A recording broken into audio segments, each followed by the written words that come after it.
O Verratti, ele foi o artilheiro da Copa do Brasil em 2024. O Verratti, ele fez gol em todas as fases de Copa do Brasil que ele competiu, e hoje ele me fez até perder a aposta que eu tinha dado a dica pra galera lá na KTO, que ia ser vitória do Vasco e gol do Verratti. Coloquei isso para vocês e infelizmente o Verratti, que sempre bate o pênalti, que é o batedor oficial, não bateu. Mas eu quero destacar exatamente essa liderança. Tá muito claro, até pelas postagens que a gente vê e pelas informações que a gente tem, que o Verratti e o Coutinho se tornaram grandes amigos dentro desse elenco do Vasco da Gama.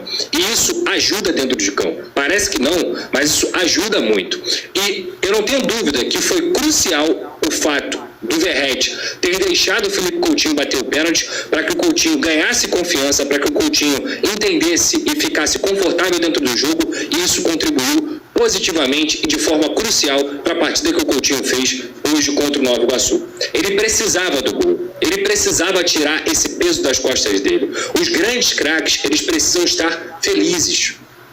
Eles precisam estar desfrutando do futebol. E isso você pode perguntar para qualquer técnico, para qualquer jogador, para qualquer atleta. Se o atleta não estiver feliz, ele não consegue performar.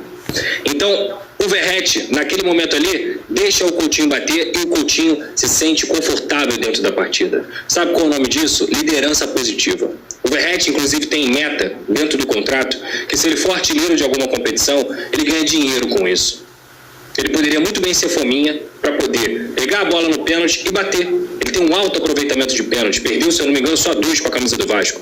Um altíssimo aproveitamento. Mas ele entendeu que naquele momento ali era muito mais importante dar a oportunidade para o seu companheiro. Até porque com o Coutinho bem, em algum momento isso vai reverter para o Verratti. Isso vai se converter em gols para o Verratti. Assim como o Coutinho também já deu assistências para o Verratti. Por exemplo, no ano passado, naquela partida onde o Coutinho dá uma cavadinha e o Verratti pega de primeira, fazendo gols. Eu não vou lembrar agora o adversário, mas se eu não me engano foi com o Atlético Mineiro. Vocês podem até me ajudar nesse sentido. Então, cara, cada vez mais a gente vê um Coutinho um pouco mais confortável. Ele não jogou mal contra o Flamengo, ele jogou bem contra o Flamengo, no primeiro tempo principalmente. O que a gente ainda precisa ver do Coutinho para poder ter uma consistência maior e o Vasco aproveitar do talento dele, além da companhia que agora ele tem, é a questão física. Mas eu acho que talvez, nesse sentido, a gente não vai ver o Felipe Coutinho jogando 90. Você vê que ele se esforça bastante. Você vê que ele corre, que ele tenta, que ele briga, que ele deu carrinho. As bolas dele de primeira também são impressionantes. Como ele joga. Isso aí, o talento dele é indiscutível. Agora, o Coutinho 90 minutos, a gente não vai ver. E é para isso que precisa ter manco. É para isso que o Garré, por exemplo. O Garré, na minha visão, diferentemente do Nuno, como o Carelli falou que o Nuno é um meia, eu não acho que o Nuno é meia. Eu já falei, eu acho que o Nuno é ponta construtor. O Garré não. O Garré, apesar de ter vindo como ponta, ele é muito mais um meia do que um ponta. E isso está claro. Então, o Payet hoje não entrou tão bem, assim como não tinha entrado bem contra o Flamengo. Já dá para começar a pensar, em algum momento do jogo, substituir o Coutinho pelo Garré. E era uma coisa que eu faria hoje. Claro que o Carelli quis dar uma confiança maior para o Payet, que também é um jogador qualificado, apesar de estar fazendo um ano ruim. Mas o Garré é um jogador que pode jogar muito perto do Coutinho, ou substituindo o Coutinho, tá? Na minha visão. Então, naquele momento ali, o Vasco faz o primeiro tempo realmente de almanaque, com boas triangulações pelas pontas, conseguindo potencializar todo mundo, o Ryan, o Nuno, o Paulo Henrique, o Lucas Piton, o Hugo Moura e o Paulinho também fazendo um ótimo primeiro tempo, tanto é que o Paulinho participa do gol, o Paulinho que tabela essa bola com o Nuno, e aí depois o Felipe Coutinho faz uma pintura absurda. Inclusive, essa pintura sai de uma saída de bola que se você não tem ponta, como o Nuno você não consegue fazer. É uma bola coberta do Piton. Lembra que numa live que eu falei para vocês que o Piton, toda vez que ele dominava, ele conseguia sair da pressão, mas ele não tinha opção pela ponta, ele só tinha opção pelo meio e isso ficava facilmente marcado?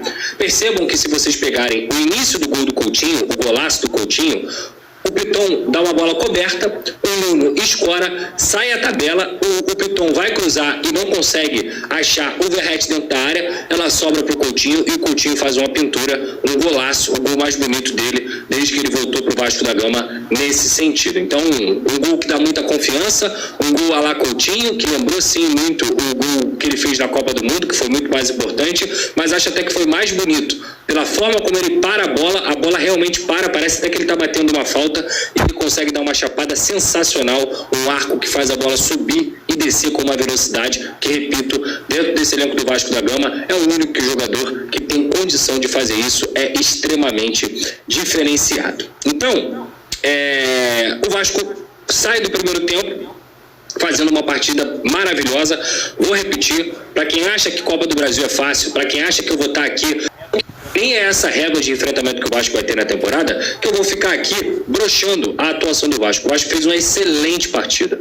No segundo tempo, a gente viu uma equipe muito mais cautelosa, tentando achar o gol ainda, mas as substituições também de jogadores que não jogam tão juntos também acaba prejudicando um pouco esse cruzamento, mas assim, poderia ter feito quarto, poderia ter feito quinto, teve algumas oportunidades com o Lloyd, teve uma oportunidade também com o Paê, que ele preferiu dar o passe no Piton e ele deveria ter chutado essa bola no gol. O Jair entra muito bem. O Jair, para mim, é um jogador qualificadíssimo, eu sempre falo disso aqui.